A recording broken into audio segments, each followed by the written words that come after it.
Hello, here we continue with our video series on Google Classroom. As usual, if you have been following our video on this particular series, remember this is a product of the Teacher Teach Tech, a platform dedicated to training teachers on the tech educational tools for today's classroom.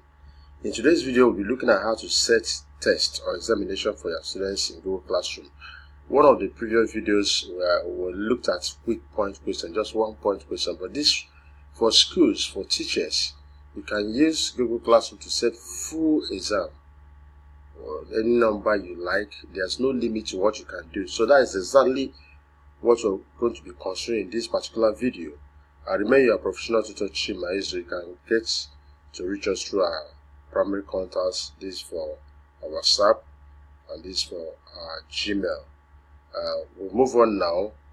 Like I said, this video shows you how you can set autogradable assessment. When we say autogradable assessment, that's assessment that when you finish setting it, like we're going to teach you, as the children are answering it, automatically they are having their results, they are having their mark, their scores. You don't need to pick the books again and start marking. No, things are well settled. The kids see what they have scored, meaning that you cannot cheat them. Even when you want to go to the classroom again to put the record right, there's no way a child will cheat because already the child has seen his result, his mark, what he scored is so clear. Now let's quickly move on to the internet because this is a practical session. Now you know that Google Classroom is hosted under a Gmail account. We have been saying it. This might not be new to you, except to just dabble into this particular video. If you have been following our series, you already know what I'm talking about.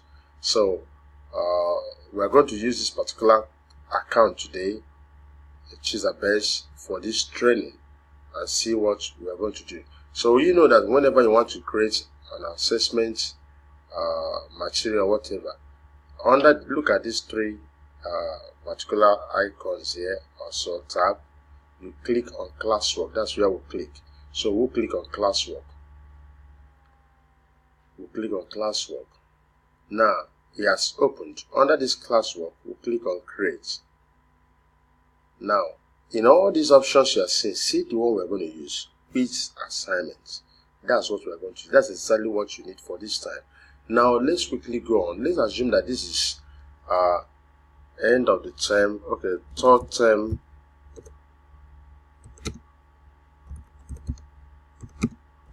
examination on ICT. That could be. Now, and we'll give the instruction and say, okay, click on the attached form to answer the questions.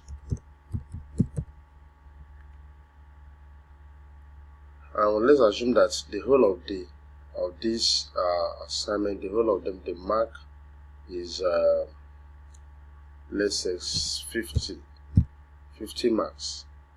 Let's leave this one for now. So see what we'll do, because it's already attached. We'll click on this. Watch out. We'll click on that attached form. It's opening up. You see what we're going to do now. It's opening up. So having opened up, this is it. We'll see, remind ourselves the topic, what we're talking about. This third, sorry, I was left here, I wanted to type it. Third term examination on ICT. Maybe the instruction might be, let's assume I put an instruction here. Let's say attempt all.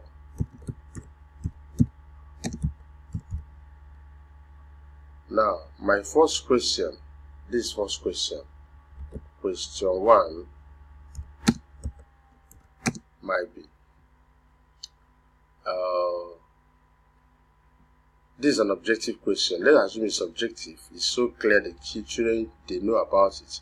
And question 1 is on what are we going to ask now as a question? you must have prepared yourself because you're a teacher, you're setting this question. I will say,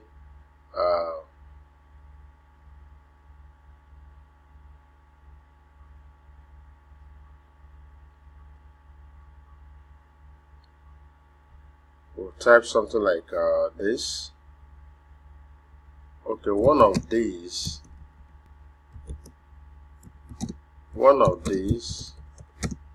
is not an internet term. You see, so we write options. Option A says URL.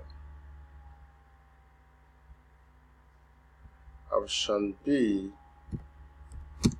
says HTML.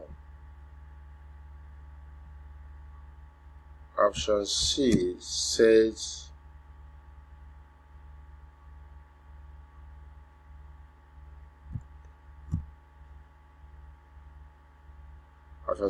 something like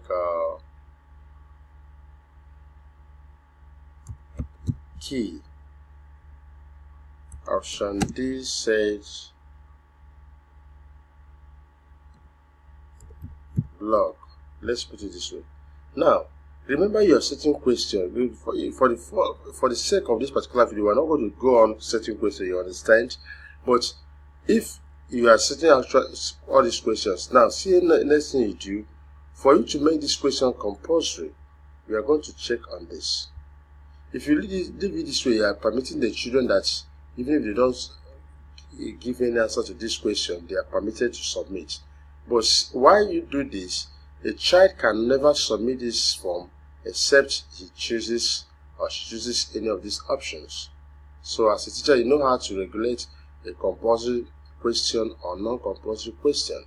Now, if you want to set another question, look at this, you click on this, you're going to see the whole of this repeated. But we're not going to do that now because of time. This is a video of less than 15 minutes. Now, what next do we do? We want to now put the correct answer. We want to tell the system what the answer will be so that when a child gets the correct answer, he gets it all together. So click on this answer key. In this answer key now, we know the answer. We'll say the answer is C. The system has marked it. Now we want to add feedback. What is this feedback saying? In case a child gets an incorrect answer, what would the system tell the child? Incorrect. Try again next time. You are the teacher, I'm not the teacher here. Now you know what you want to write. It can be anything based on how you usually give your children feedback. This is correct. Thumbs up. Maybe this is what you usually tell your children when they get whatever correct. And you do this on every particular question. You do this. Now I save it. I've instructed the system. Not only that, how many marks? I say already this particular question is 50 marks. Remember, if you are writing, remember in the main classroom, we'll say 50. That could be the total question. Here, assuming this, you are having 10 questions here, that means you may give it 5 to make this. In this case, because I'm already using one, because it's a video tutorial, I've just attached that 50. Sometimes your points, the score might be 1 for each question. You know what to do. So at this point, you don't need to send anything. You are through. Go back to the classroom. You'll be surprised that the work we did here without saving anything, without touching Control S and all that, is already saved. Open this, click on this, you'll be surprised. That thing you see us do is already worked out without we touching it. Look at this. That's the work we've just done. So every of the students, as they go back to click, so this one is no longer necessary. You think we're going to be sending it? No. Because we'll get this right from the Google Classroom, automatically as you are working, it's already saving there. You know, that's why we'll talk about Google tools. They are all synced. So having done this now, every child, now You've done this. It's okay. All is well. That's all I need. You click on assign. At this point, this assignment has been posted. Every student, the moment they log into this classroom and go through the classwork or even from the stream, they are going to see this work that has been attached. They are going to see, look at it, third term examination on ICT. Every student will definitely see this. If you are already in the class, just use your student and try it. You're going to see they're already seeing this. They click on it, every instruction, and the same way they're going to click on that form, fill it. As they're filling it, it's already turning automatically. You don't need, as they fill it, submit, they see their scores. And having done that, because they have submitted, they don't need to send to you. They don't need to say, where is auntie's address, email address, let's send it to him. No, automatically, you will see that some of them are submitted. This is an example. This a particular test given, you understand, to 10 persons. Because one student submitted, it showed here. Nothing was done to show it here. The teacher had no hand in it. He just opened and said, okay, turned in. That shows you a child has turned it in. And when you click, you're going to see the particular student who have turned in the whatever. And you score, give the final score, and turn in again so that the student will see the final score from your classwork. Ordinarily, the child has already seen his score, her score, when he submitted. But this is the final score from the class. And that's where the query comes in. Imagine the child having submitted saw 10 over 10. Only for you to score here and be writing something else. The child has time, that privilege to query and say, but auntie, I got 10 over 10, so what is going on? You might start explaining that, okay, actually what you got was not the real average or the real percentage. You will now change it to whatever. You can tell your story, but children already, they know what is scored. What you do here is just the final grading, but you must can operate. That's why you as a teacher, you can't mess up with this. So this particular video will stop it. You see, it's a bit lengthier than the ones you must have come across before now. But look at the process involved.